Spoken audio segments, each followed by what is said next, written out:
wasithwalile Hallelujah. First Samuel lo okhulunywa ngayo. Maybe we need to first discuss ukuthi who was uSamuel. uSamuel umntwana wesithembiso. Hallelujah. The same Samuel owa-identifier uDavid. Wathunyelwa uSamuel endlini yakaJese. Wa-identifywa ukuthi kubo bonke abantwana bakho laba abafana bonke abaphelelanga. Khona lo ekuthiwa akusowakho Jese. Biza yena.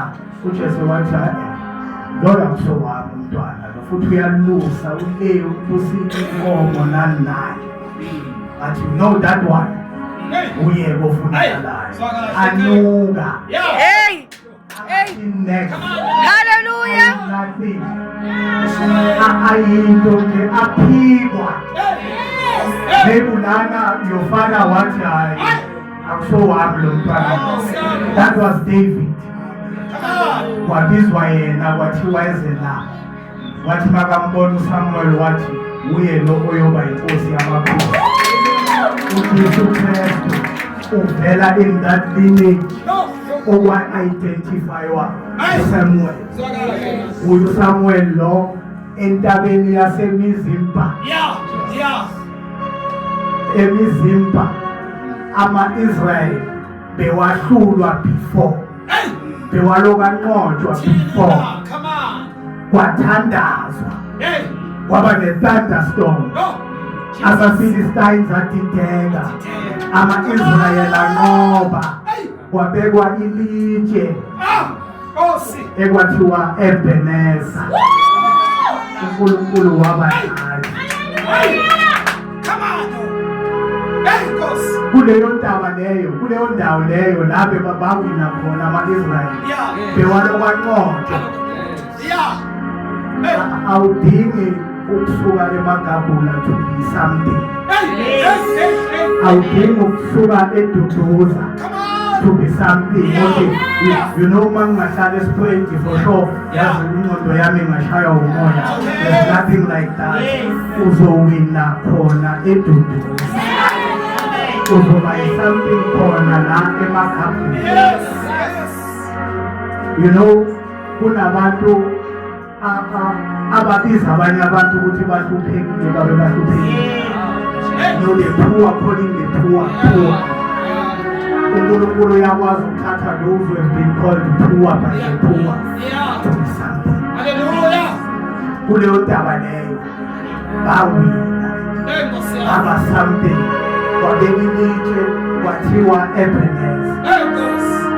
You know empilweni it is important ukuthi upause and reflect. Hallelujah. ukuthi usuka kuphi noNkulunkulu. kunabantu abakhiwa kuma-doctors bafuna abantwana when you have a child and then ubona ngathi it's not a blessing. kunabantu you know abasebenzi makabalala badlile every day. every single day ulala adlile lo muntu loyo. Maybe for wena i-blessing, I don't know, it's a big house, it's a whatever. But I'm here to tell you ukuthi awulalanga esibhedlela the whole year. The whole year. Thatha isikhathi uye in any hospital, any. Especially nge-Sunday ebuya ku-Saturday hectic kangaka. And just usume lapha e-reception and watch. abanye ney'gubhu zegazi, abanye bakwaziwe, abanye balanda impahla. Umuntu uthi wededi wena ula today. That's because this year awuthola umsebenzi and then uNkulunkulu has not been with you. That's a lie. Ukudlala ngoNkulunkulu uyayisondeza kuwe, you don't see. uNkulunkulu uyisondeza with signs. The only way for you to understand now my sign now is for you ukuthi uthandaze, and then you will then realize ama sign ukuthi no, when it means this it means that, when it means that it means this.